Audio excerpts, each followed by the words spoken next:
जय हिंद फ्रेंड्स, स्वागत है आप सभी का आपके अपने YouTube channel study universe with Aakash पे। तो फ्रेंड्स, आज के इस इंपॉर्टेंट वीडियो में बात करने वाला हूँ यूपी ट्रिपल एस सी पेट की। ठीक है, इसकी क्लासेस जो है आज से स्टार्ट हो रही हैं। तो अगर आप लोग चैनल पे नए हो तो चैनल को सब्सक्राइब कर लीजिएगा, बेल आइकन को प्रेस कर लीजिएगा, जिससे कि ऐसे ही नॉलेजेबल वीडियोज आपको डेली बाय डेली देखने को मिलती रहें।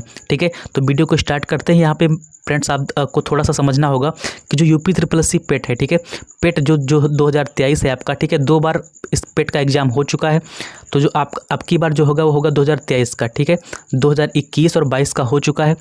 ठीक है, अगर आप लोगों ने वो एग्ज़ाम दिया है तो आपको पता होगा कि किस प्रकार से क्या होता है। ठीक, तो मैं आज की जो क्लास है तो वो अगर नहीं भी आपको पता है तो मैं सारी चीज़ें इसमें बताऊंगा। ठीक, तो क्या होता है कि हिंदी जो है, ठीक है, हिंदी सब्जेक्ट जो आती है वो 15 नंबर की आती है। कितने नंबर की?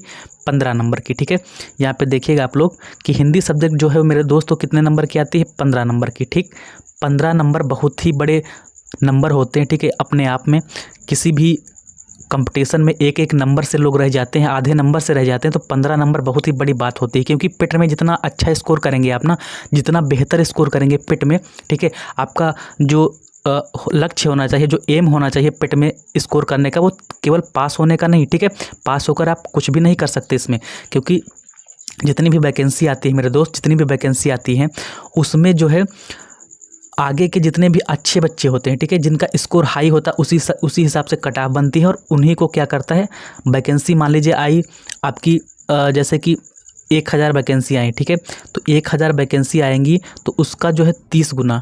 ठीक, मान लीजिए अगर 30 गुना लेते हैं तो कितने हो जाएंगे?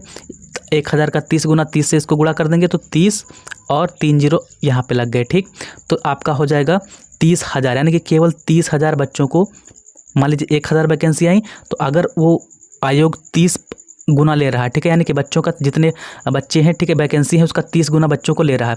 तो वैकेंसी 1000 है, उसका 30 गुना 30,000 हो गया। तो 30,000 बच्चों को केवल बैठने को मौका मिलेगा। मान लीजिए कोई वैकेंसी आई, लेखपाल की आई, ठीक, तो लेखपाल में कितने लोगों को बैठने को मिलेगा? 30,000। ठीक है, वो आयोग निर्धारित करेगा कितने वैकेंसी कितने गुना देता है। ठीक है, तो यहाँ पे आप लोगों को अब 30,000, अब फार्म भरे होंगे 4-5 लाख, उसमें से 30,000 लोगों को केवल बैठने को मिलेगा। तो किस हिसाब से आपका पेट अगर अच्छा होगा, पेट का मार्क्स अच्छे होंगे तो आप उसमें बैठ सकते हैं, अन्यथा पेट में जो है अच्छा स्कोर नहीं होगा तो आप बैठ भी नहीं सकते। जो वैकेंसी आएगी उसमें मतलब पेपर भी नहीं दे सकते, आगे की बात तो छोड़ दीजिए नौकरी की। ठीक, तो ये चीज़ हो गई। तो यहाँ पे आप थोड़ा सा मोटा मोटी समझे होंगे कि क्या होता है। ठीक है, अब यहाँ पे मैं बात करता हूँ हिंदी की। तो हिंदी कितने नंबर की होती है आपको पता है कि हिंदी जो है 15 नंबर की आती है। मैंने अभी बताया कितने नंबर की? 15 नंबर की। ठीक, तो अब आपको यहाँ पे क्या समझना है कि इसमें भी 2 पार्ट होते हैं, बटे होते हैं। एक होता है 10 नंबर का और एक होता है 5 नंबर का। ठीक, तो 10 नंबर में आता है मेरे दोस्त क्या? गद्यांश। आपका जो गद्यांश है, ये गद्यांश आता है 10 नंबर का। ठीक है, जो कि बहुत बड़ा पार्ट है। 10 नंबर एक प्रकार से 100 नंबर का पूरा पेपर होता है। 100 नंबर में 10 नंबर, यानी कि 10% एक ही सब्जेक्ट से आ रहा है। ठीक है, 10% यानी कि एक ही गद्यांश पूरा। और गद्यांश कुछ भी कठिन नहीं होता, केवल आपको उसमें मैं ट्रिक बताऊंगा किस प्रकार से आपको गद्यांश में 10 के 10 सही करने हैं। ठीक है, तो आज का वीडियो आपके लिए बहुत ही इंपॉर्टेंट होने वाला है। तो वीडियो पे अगर लाइक नहीं किया तो लाइक कर दीजिएगा। ठीक, तो करना क्या है, और जो कि 5 नंबर, ये वाला 5 नंबर आपका है। ठीक है, तो 5 नंबर में आपकी जो हिंदी आती है वो सामान्य हिंदी आती है। उसमें आपका व्याकरण होगा, ठीक है, और वो कैब होगा। वो कैब का मतलब आपका जो शब्दकोश होते हैं, जैसे कि यहाँ पे आपके हो गए विलोम शब्द हो गए, ठीक है, और आपके मुहावरे हो गए, लोकोक्तियाँ हो गई आपकी, ठीक है, और अनेक शब्दों के लिए एक शब्द, ये सब चीज़ें आपको, पर्यायवाची, ये सब चीज़ें आपको पढ़ने को मिलेंगी, संधि वगैरह। ठीक है, तो इसमें 5 नंबर में इतना सब कुछ हो गया, संधि वगैरह। ठीक है, इसका सिलेबस अलग हो गया 5 नंबर का। आज मैं बात कर रहा हूँ 10 नंबर वाले की। ठीक, तो 10 नंबर में गद्यांश, 2 गद्यांश आते हैं 5-5 नंबर के। ठीक, एक 5 नंबर का होगा और दूसरा भी 5 नंबर का होता है। 2 गद्यांश पूछे जाएंगे और दोनों गद्यांश जो है उसमें 5, मतलब एक गद्यांश होगा, उसमें 5 क्वेश्चन होंगे। तो गद्यांश के आधार पर आपको 5 क्वेश्चन के आंसर देने हैं। दूसरा गद्यांश होगा, उसमें भी 5 क्वेश्चन होंगे इसमें। तो ये 10 नंबर आपको बहुत ही आसानी से मिल जाएंगे। ठीक है, तो कैसे आपको क्या करना है, चलिए यहाँ पे देखते हैं उसकी ट्रिक क्या है। ठीक है, तो यहाँ पे देखिए फ्रेंड्स, सबसे पहले अगर आपका गद्यांश दिया गया है, ठीक है, तो गद्यांश को पॉइंट नंबर 1 नोट कीजिएगा कि सबसे पहले आपको गद्यांश के ध्यान से जो है पढ़ना है। ठीक है, ध्यान से आपको रीड करना है, ध्यान से पढ़ना। गद्यांश को ध्यान से पढ़ने का मतलब कंसंट्रेट होकर 1-2 बार पढ़ना है। पढ़ने में ही केवल समय लगेगा गद्यांश को, जो पढ़ने में समय व्यर्थ होगा वही होगा। बाकी जो क्वेश्चन 5 दिए जाते हैं वो आपके चुटकियों में 1 ही मिनट में हो जाएंगे सारे, क्योंकि गद्यांश आप पढ़े होंगे, गद्यांश से ही क्वेश्चन होते हैं। तो गद्यांश अगर आप अच्छे से पढ़े हैं तो क्वेश्चन तुरंत आप बता सकेंगे, ठीक है। गद्यांश नहीं पढ़े होंगे तो क्वेश्चन को आप नहीं बता सकते, ठीक। ये हो गया। तो गद्यांश को आपको अच्छे से पढ़ना है। और उसके बाद पेपर ऑफलाइन होता है। पेपर क्या होता है? ऑफलाइन, यानी कि आपको पेपर दिया जाएगा। कहने का मतलब है पेपर कंप्यूटर पे नहीं होगा, पेपर आपको एक कॉपी मतलब पेपर का जो दिया जाएगा, ठीक है। तो उस पेपर पे आपको क्या करना है, सबसे पहले आपको देख लेना है कि जो ये पैराग्राफ आया है, ठीक है, ये किस विषय में बात कर रहा है। जैसा कि मैं एक पैराग्राफ लेके आया हूँ, गद्यांश लेके आया हूँ, तो इसमें आपको यहाँ पे प्रैक्टिस भी करने को मिलेगा। अगर आप लोग नए हैं, पहली बार 2023 का पेपर देंगे, तो आपको पता चलेगा कि किस प्रकार से गद्यांश आता है, किस प्रकार से क्वेश्चन आते हैं, और उन क्वेश्चन को हल भी करना है। गद्यांश में पढ़ूंगा आप लोगों के सामने और हल भी करवाऊंगा, ठीक है। तो मोटा मोटी आप समझ लीजिए कि पेपर क्या, मैं बता रहा था कि पहला पॉइंट क्या है, आपको गद्यांश अच्छे से पढ़ना है। दूसरा पॉइंट क्या है, पेपर ऑफलाइन होता है। तो आपको क्या करना पड़ेगा, जब पेपर ऑफलाइन है तो जो भी आपका गद्यांश आएगा, गद्यांश को आप पढ़ रहे हैं तो उसका आप टाइटल, शीर्षक क्या है, किस बारे में बात की जा रही है, गद्यांश में क्या बार बार आ रहा है, किसके बारे में गद्यांश बोल रहा है, ठीक है। तो उसको आपको नोट करना है, मतलब वो आपको समझना है, ठीक है। टाइटल क्या, किसके बारे में बात हो रही है। जैसे कि गद्यांश नीचे ये वाला दिया गया है, ठीक है, तो अभी पढ़ेंगे तो बताएंगे, ठीक। अगला पॉइंट आपको क्या करना है, तीसरा पॉइंट आपको ध्यान रखना है कि जो भी गद्यांश में कठिन वर्ड आए, ठीक है, जैसे कि यहाँ पे मान लीजिए नितांत दिया है, ठीक है, कठिन वर्ड जो भी आपको लगे कि जो कठिन वर्ड है उस पर आप जो है अंडरलाइन कर लीजिए, ठीक है, उस पर अंडरलाइन कर लीजिए, क्योंकि हो सकता है उसका अर्थ पूछ ले, हो सकता है उसका अर्थ पूछ ले कि ये इसका जो है पर्याय बताइए, इसका अर्थ बताइए क्या है, ठीक है, मतलब कि इस गद्यांश में नितांत का क्या अर्थ है, ठीक है। तो ऐसे आपको अंडरलाइन करते चलना है, ठीक है। ये चीज़, 3 चीज़ें आपको केवल ध्यान रखनी है। अब आइए पढ़ते हैं यहाँ पे गद्यांश, और उसका आंसर आप लोगों को देना है, ठीक है। अच्छे से गद्यांश को पढ़ना है, एक बार मैंने समझ में आया 2 बार पढ़ना है, कोई दिक्कत नहीं है, ठीक है। इसमें समय बहुत ही मिलता है, 2 घंटे का समय मिलता है, 2 घंटे बहुत होते हैं, क्योंकि क्या होता है कि मैथ रीजनिंग केवल 5-5 नंबर की आती है, तो 5-5 क्वेश्चन होंगे मैथ रीजनिंग के, तो इसी में समय लगता है। बाकी सब क्या है, बाकी सब जीके है, ठीक है। जीके का मतलब हिंदी, मतलब सारे सब्जेक्ट हैं, हिंदी इंग्लिश, 50 नंबर के जीके और 50 नंबर में ये सब चीज़ें। तो आपको क्या करना है, समय बहुत ही, जीके में क्या होता है, अगर आपको आता है तो आप तुरंत पढ़ के क्वेश्चन आंसर लगा देंगे, उसमें कोई कैलकुलेशन तो करना नहीं कि हाँ x² + y² आपको हल करते हैं फिर आंसर निकालेंगे, ऐसा कुछ नहीं, ठीक है। तो समय बहुत ही है इसमें, तो आप 1-2 बार अच्छे से पढ़ लीजिएगा। एक बार मैंने समझ में आया 2 बार पढ़िएगा, 2 बार मैंने समझ में आया 3 बार पढ़िएगा, अच्छे से पढ़िएगा, ठीक है। और 3 बार भी ना समझ में आए तो मत पढ़िएगा, क्योंकि इतना भी समय नहीं होता कि आप जो है उसको वही उस एक ही क्वेश्चन को लेकर बैठिएगा, ठीक है। तो मैं यहाँ पे बात कर रहा था। अब देखिए आराम से गद्यांश को पढ़ते हैं, ठीक, आराम से पढ़ेंगे एक बार और फिर उसका आंसर अपन लोग देते हैं। तो क्या है देखिए यहाँ पे कि धरातल से, आराम से पढ़ेंगे, धरातल से युद्ध की विभीषिकाओं को, यानी कि धरातल, जो ये धरातल है इसमें युद्ध की विभीषिकाओं को सदा सदा के लिए समाप्त करने के लिए, यानी कि युद्ध ना हो, ठीक है। तो युद्ध की विभीषिकाओं को सदा सदा के लिए समाप्त करने के लिए गांधी जी ने विश्व को अहिंसा रूपी अस्त्र प्रदान किया। अहिंसा का मतलब आप हिंसा ना करें, ठीक है, आप मारपीट ना करें, आप बुराई ना करें, इन सब चीज़ें, मतलब क्रोध ना करें, तो अहिंसा का मार्ग। अब देखो किसके बारे में बात कीजिए, आगे पढ़ेंगे तो गांधी जी कहा करते थे, देखिए यहाँ पे बात की गई है गांधी जी के बारे में, ठीक है, और किसके बारे में, अहिंसा के बारे में, यानी कि अभी आगे पढ़ते हैं तो पता चलेगा कि गांधी जी कहा करते थे कि प्रेम और अहिंसा के द्वारा, यानी कि प्रेम के द्वारा और अहिंसा के द्वारा विश्व के कठोर से कठोर हृदय को भी कोमल बनाया जा सकता है। यानी कि आप अहिंसा के मार्ग पर चलेंगे तो क्या करेंगे, कोई भी कठोर हृदय हो उसको कोमल बनाया जा सकता है। उसका अगर मतलब हृदय जो है वो बहुत ही कठोर है, वो बहुत ही कठोर कार्य करता है, उसको भी हम कोमल बना सकते हैं। ओके, तो बात यहाँ पे आप समझ चुके होंगे कि आप 2 ही लाइन पढ़े, आपको पता चलेगा गांधी जी के बारे में बात हो रही है, और गांधी जी किसके बारे में बात कर रहे हैं, अहिंसा और प्रेम के रूप में, मतलब प्रेम और अहिंसा को अपनाओ, जिससे कि क्या होता है कि धरातल से युद्ध, मतलब अगर आप अहिंसा ना करेंगे, हिंसा करेंगे तो हमेशा युद्ध होता रहेगा, है ना। तो युद्ध को हटाना, यानी कि युद्ध को सदा सदा के लिए समाप्त करने के लिए क्या करना पड़ेगा, आपको अहिंसा और प्रेम ये सब अपनाना पड़ेगा। इतना समझ में आया। अगला पढ़ते हैं आगे। उन्होंने इस सिद्धांतों का परीक्षण भी किया, यानी कि जो सिद्धांत दिए उनका परीक्षण भी किया और वो नितांत सफल सिद्ध हुए। अब देखिए नितांत वर्ड कुछ कठिन लग रहा है हमको, ठीक है, नितांत वर्ड क्या लग रहा है, कठिन लग रहा है, तो इसको हमने अंडरलाइन कर दिया, ठीक। अगला आगे देखते हैं यहाँ पे कि हिंसा से हिंसा बढ़ती है, यानी कि हिंसा करेंगे तो हिंसा बढ़ती है, घृणा से घृणा का जन्म होता है, और प्रेम से प्रेम बढ़ता है, ठीक है, यानी कि प्रेम अगर आप लोग अपनाएंगे तो प्रेम बढ़ेगा। ओके, अतः यह निश्चित है कि बिना प्रेम और अहिंसा के विश्व में शांति स्थापित नहीं हो सकती, यानी कि बिना अहिंसा और प्रेम के शांति शांति स्थापित करना हो ही नहीं सकता, ठीक है। क्योंकि आप अगर हिंसा करेंगे तो युद्ध होता रहेगा, आप हिंसा करेंगे, दूसरा भी आपके ऊपर हिंसा करेगा, यानी कि आप कुछ क्रोध में आकर के कुछ गलत बात कह दिए, दूसरा भी आपको लठ उठा के मारेगा, है कि बात कि नहीं, ठीक। तो वो मारेगा, फिर आप भी मारेंगे, तो मतलब शांति स्थापित नहीं हो सकती। तो बताया गांधी जी ने कि जो बिना प्रेम और अहिंसा के क्या विश्व में शांति स्थापित नहीं हो सकती।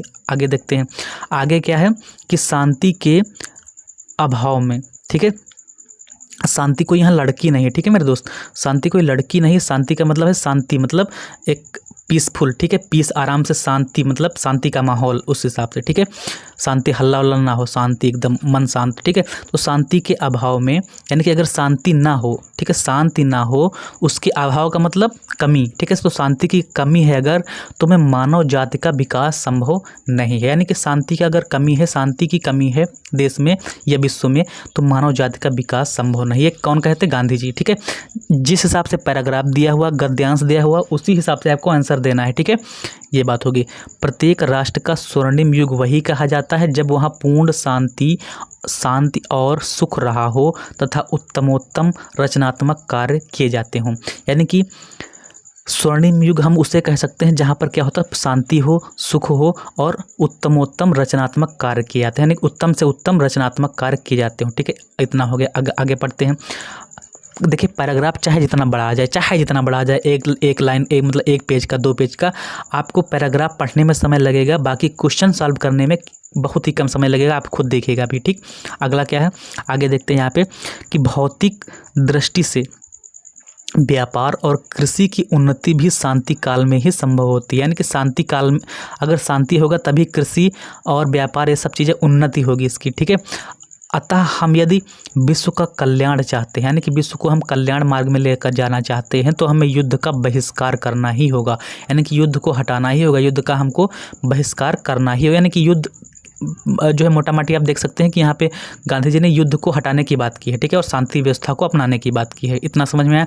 अहिंसा और प्रेम की भावना से, यानी कि अहिंसा होगा, अगर प्रेम अगर आपके अंदर होगा तो विश्व में शांति स्थापित करनी होगी, है ना। इसकी भावना से विश्व में शांति स्थापित करनी होगी, तभी विश्व में सुखमय एवं शांतिमय राज्य की स्थापना संभव होगी। इतना आपने अच्छे से पढ़ लिया, क्योंकि इतना टाइम लगा क्योंकि मैं आप लोगों को समझा रहा था। आप लोग पढ़ेंगे तो आपको वहाँ कोई समझना थोड़ी ही ना, आप अपने हिसाब से पढ़ते जाएंगे, समझते जाएंगे, ठीक है। एक बार में ना समझ में आया, 2 बार पढ़ेंगे, ठीक। आप देखते हैं इसके हिसाब से। अब ये जो गद्यांश आया हुआ है मेरे दोस्त, ये गद्यांश UPSSC पेट 2021 शिफ्ट फर्स्ट में आया हुआ गद्यांश है, यानी कि पेट 2000, देखिए पेट अब तक तीसरा पेट जो है वो होने वाला है 2023 का, ठीक। तो इसमें क्या आएगा ये तो हमको पता नहीं, मतलब गद्यांश किस प्रकार से आते हैं ये हमने आपको बताया। और जो ये गद्यांश है ये देखिए जब 23 में है, 2021 से स्टार्ट हुआ था पेट, 21 में हुआ, फिर 22 में हुआ, 2022 में, अब 23 में होने वाला, 2 बार हो चुका है। तो ये UPSSC पेट 2021 का और शिफ्ट फर्स्ट, यानी कि जो शिफ्ट 2 शिफ्ट में होता है तो शिफ्ट फर्स्ट का एक क्वेश्चन है, ओके। अब देखते हैं यहाँ पे गद्यांश हमने पढ़ लिया, अब आराम से हम क्वेश्चन को सॉल्व करेंगे, ठीक। विश्व में शांति क्यों आवश्यक है? तो विश्व में शांति आपने गद्यांश से ढूंढना है। तो यहाँ पे आपने देखा था कि विश्व में शांति, देखिए ये देखो, शांति के अभाव में, यहाँ पे देखिए मेरे दोस्त, शांति के अभाव में, यानी कि शांति अगर नहीं होगी तो क्या होगा, मानव जाति का विकास संभव नहीं। यानी कि शांति की जरूरत किसके लिए है? मानव जाति का विकास के लिए, ठीक। ये आपको गद्यांश में ही क्वेश्चन मिलेंगे, उसका आंसर क्वेश्चन का, ठीक।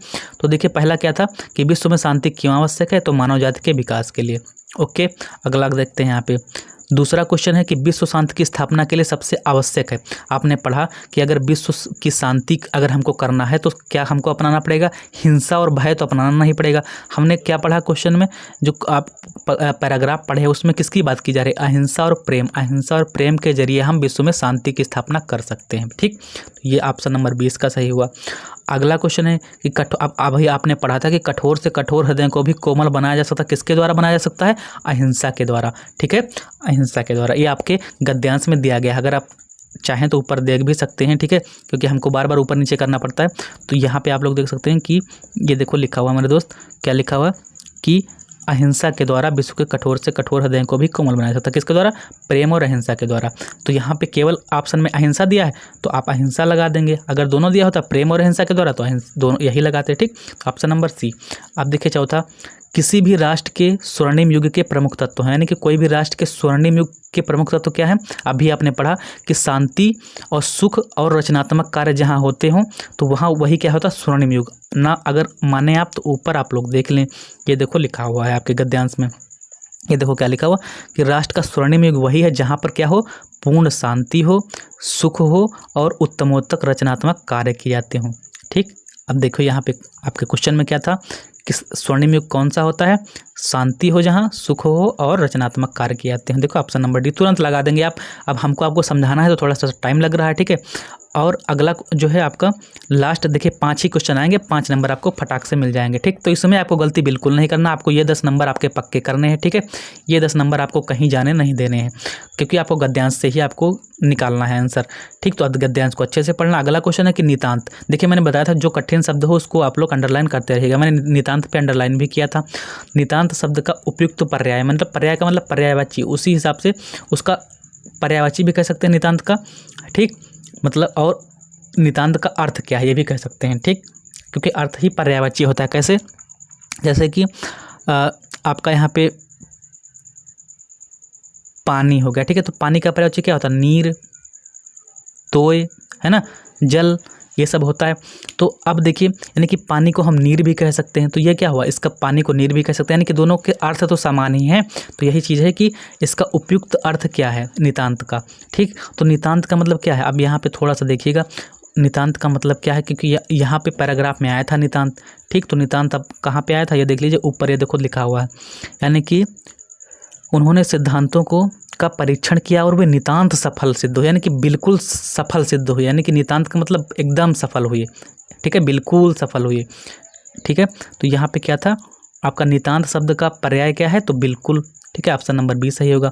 देखिए आप कैसे तुरंत 5 के 5 क्वेश्चन सही कर पा रहे हैं। अगर आप इसमें से आप लोग कमेंट करके बताइएगा आपने कितने क्वेश्चन सही किए, ठीक है, आपने कितने 5 में से आपका स्कोर क्या रहा, 5 में से 5 रहा तो बहुत ही अच्छी बात है। अगर 4 या 3 या 2 ऐसे हैं तो आपको थोड़ी सी मेहनत करने की ज़रूरत है। आपको एक गद्यांश की रोज़ प्रैक्टिस करने को मिलेगी इस चैनल पे, तो चैनल पे नए हैं तो रोज़ आपको 1 या 2 गद्यांश जितना हो सकेगा मैं आपको प्रैक्टिस करवाऊंगा, ठीक है। बाकी की जो सब्जेक्ट आप पढ़ना चाहते हो, ठीक है, पेट में जो भी सब्जेक्ट आप पढ़ना चाहते हो तो कमेंट सेक्शन में कमेंट करके बताइएगा, ठीक, कि मुझको ये सब्जेक्ट पढ़नी है, मेरी ये सब्जेक्ट कमज़ोर है, तो मैं आपको सब्जेक्ट जो है यहाँ पे कोशिश करूँगा पढ़ाने की, ठीक। तो अगर आप लोगों को वीडियो जो है अच्छा लगा तो वीडियो को लाइक कर देगा, चैनल पहली बार आए चैनल को सब्सक्राइब कर लेगा, ठीक है। मिलते हैं नेक्स्ट वीडियो में। जय हिंद, जय भारत।